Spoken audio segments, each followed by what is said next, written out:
Bonjour à tous et bienvenue dans cette nouvelle vidéo qui traitera de la création de graphiques et de la manipulation de ceux-ci de façon relativement basique sur Excel.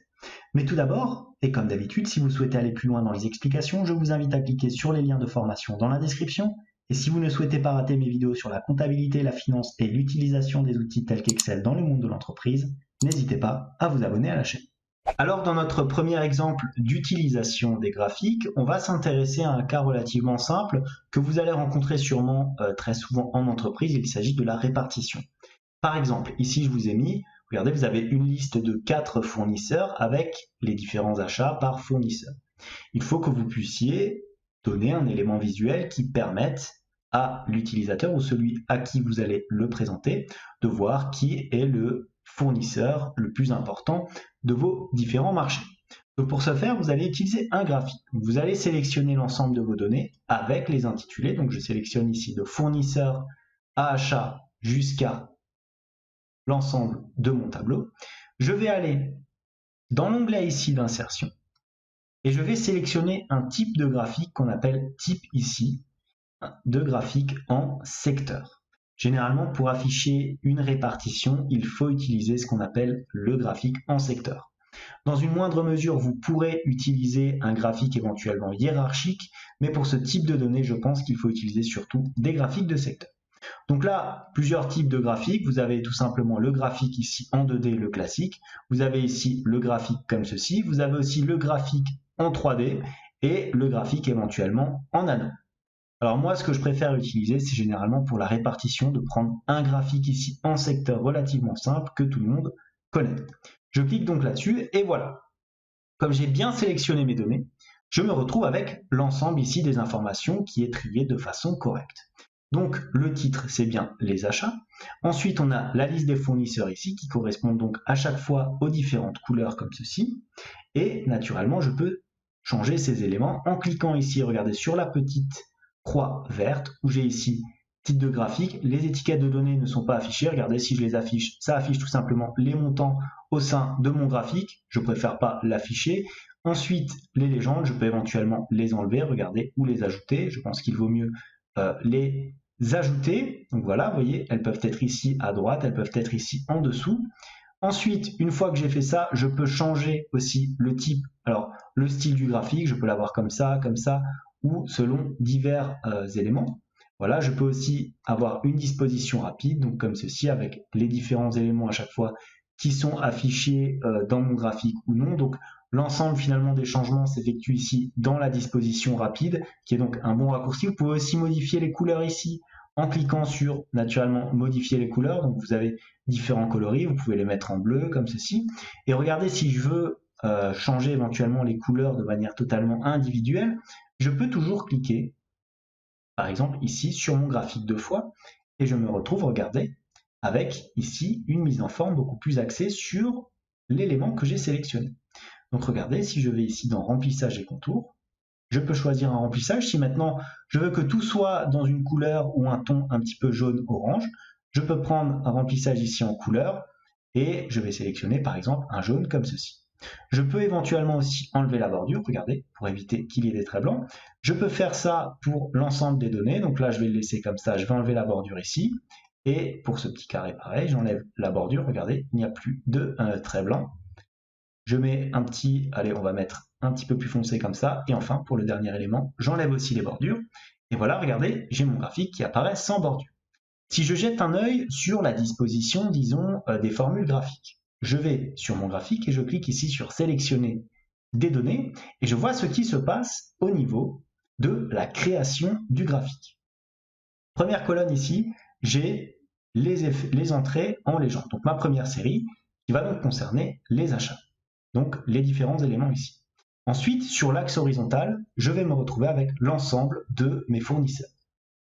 Donc, vous voyez, si je vais éventuellement dans mes achats ici, que je vais dans modifier, je peux modifier éventuellement la valeur de la série, donc rajouter ou enlever des éléments chiffrés et changer le nom. Si par exemple, je veux mettre au lieu d'achat répartition des fournisseurs,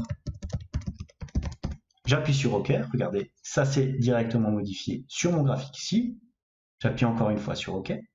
Je fais un petit clic droit sur ma forme si je veux éventuellement rajouter un contour, là, avec une épaisseur comme ceci, comme ça. Voilà, on peut aussi éventuellement prendre une couleur noire et voilà mon graphique de répartition des différents fournisseurs. Si j'enlève le quadrillage, voilà, pour une présentation bien plus propre.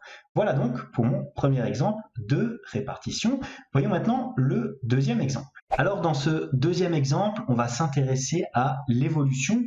Et donc pour ce faire, je vous ai préparé un petit exemple relativement classique que vous allez rencontrer généralement en entreprise, c'est-à-dire un écart finalement, un écart temporel en fonction d'un budget prévisionnel et d'un chiffre d'affaires réalisé ou d'un montant réalisé quelconque. Donc regardez ce que j'ai fait une répartition donc mois par mois sur les 12 mois de l'année avec le chiffre d'affaires réalisé, ici donc 15 000, 20 000, 30 000 et ainsi de suite jusqu'à la fin de l'année, par rapport à ce que vous aviez comme élément prévisionnel, c'est-à-dire ce que vous aviez tout simplement budgété.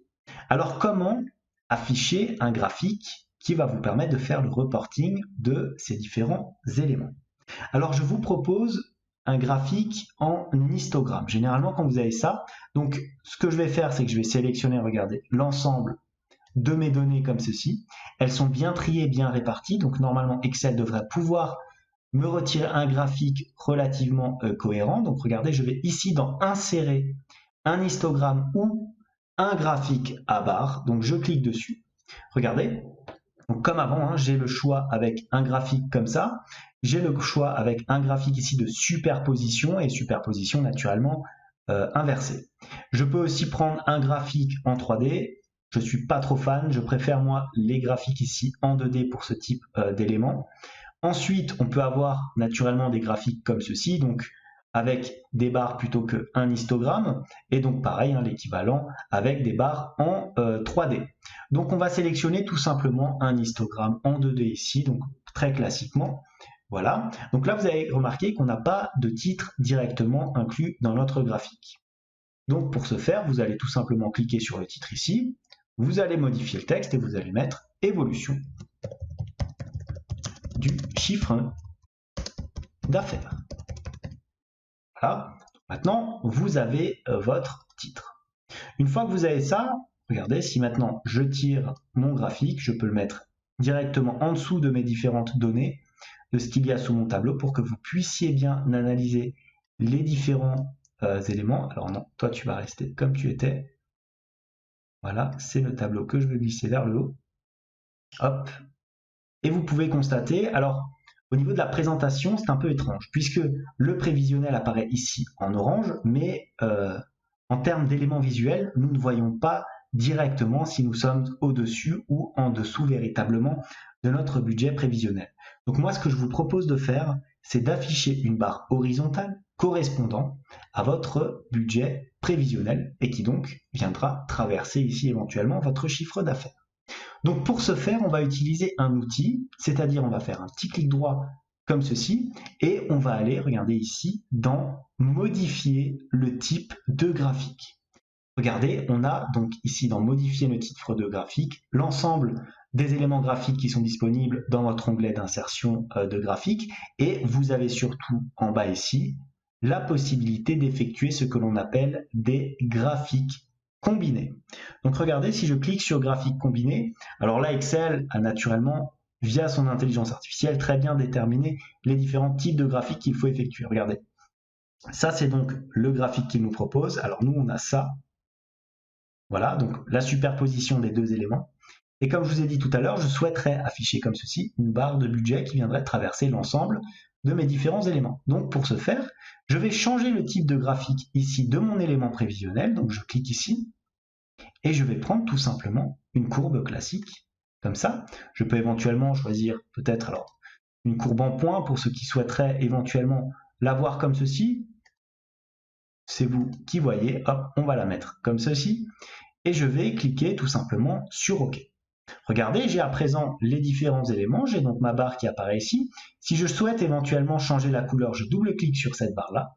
Je vais ici dans mon petit pot de peinture, remplissage et contour, et je sélectionne ici une couleur. Alors on va mettre éventuellement une couleur rouge, parce qu'il s'agit quand même d'un élément prévisionnel à ne pas dépasser. Je peux augmenter éventuellement la taille du trait ici, voilà, on peut laisser comme ça ne gêne pas.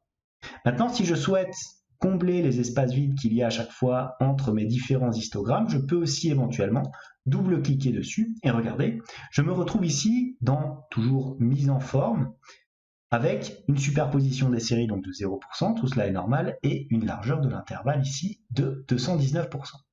Si je change la largeur de l'intervalle, si par exemple je passe à 100, regardez, la largeur de mes rectangles augmente.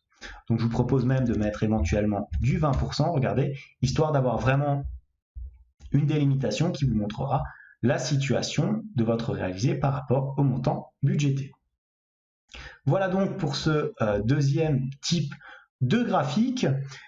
Voilà donc pour cette vidéo aussi, donc j'espère que cela va vous permettre de comprendre un petit peu mieux comment fonctionne la création de graphiques. Alors là on est quand même resté sur du très basique, mais ça vous permet de traiter, à mon avis, au moins 70 à 80% des éléments graphiques basiques qu'on vous demandera en entreprise.